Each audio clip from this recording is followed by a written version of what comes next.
Hello दोस्तों, स्वागत है आपका अपने चैनल इन्फो एनालिसिस में, जहां पर हम आपको ऐसे फैक्ट्स बताते हैं जो आपकी नॉलेज को बढ़ाते हैं। So keep learning.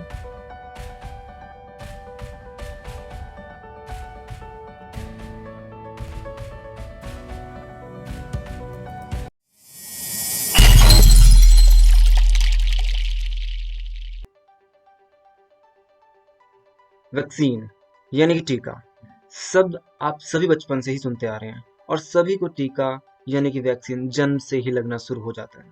पर क्या आपने कभी ये जानने की कोशिश की है कि वैक्सीन क्यों लगाया जाता है और ये शरीर में प्रवेश करते ही क्या प्रभाव डालता है मानव शरीर पर? तो चलिए आज इस वीडियो में हम जानेंगे कि वैक्सीन क्या होता है और शरीर में यह कैसे काम करता है। तो आइए शुरू करते हैं।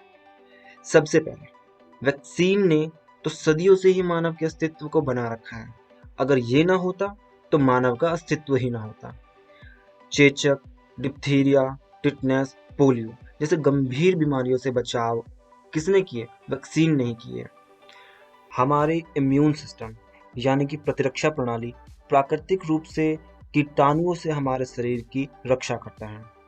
जब रोगाणु मानव शरीर पर हमला करता है तो शरीर का इम्यून सिस्टम इससे लड़ने के लिए विशेष कोशिकाओं को भेजता है, और अगर ये कोशिकाएं लड़ने में सक्षम होंगे तो कोई भी बीमारी शरीर को छू भी नहीं सकती। लेकिन अगर ये कोशिकाएं कमजोर होंगे और लड़ने में सक्षम नहीं होंगे तो ये एक गंभीर समस्या का कारण होगा। इन्हीं कोशिकाओं को मजबूत बनाने के लिए और इम्यून सिस्टम यानी कि प्रतिरक्षा प्रणाली को मजबूत बनाने के लिए वैक्सीन की ज़रूरत होती है। इसे आप ऐसे समझ सकते हैं कि जब किसी राज्य पर हमला होता है तब उनसे लड़ने के लिए सैनिक को भेजा जाता है, और अगर वह सैनिक कमज़ोर होगा, हार जाता है, तब वह दोबारा से हथियारों के साथ जाकर युद्ध में विजय प्राप्त करता है।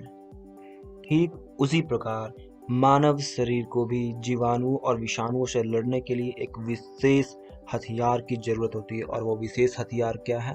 वैक्सीन है। अब जानते हैं कि वैक्सीन मानव शरीर में कैसे काम करता है। वैक्सीन एक ट्रेनर की तरह काम करता है। वैक्सीन जब मानव शरीर में प्रवेश करता है तो यह इम्यून सिस्टम यानी कि प्रतिरक्षा प्रणाली को ट्रेनिंग देता है। जी हाँ, ट्रेनिंग देता है लड़ने की। किससे लड़ने की? विषाणुओं से, जीवाणुओं से। इस ट्रेनिंग के लिए मानव शरीर में पहले एंटीजन्स को डाला जाता है जो वायरसेस को पहचानने और उससे लड़ने की ट्रेनिंग देता है, ताकि भविष्य में वह उस जीवाणु और विषाणुओं से लड़ सके और उस पर विजय प्राप्त कर सके और मानव शरीर की रक्षा कर सके। तो आशा करता हूँ कि आप सभी समझ चुके होंगे कि वैक्सीन क्या होता है और यह मानव शरीर में कैसे काम करता है। अगर आपको यह जानकारी अच्छी लगी तो प्लीज़ लाइक करिए, सब्सक्राइब करिए और इसी प्रकार के जानकारियों के लिए बने रहिए। धन्यवाद दोस्तों।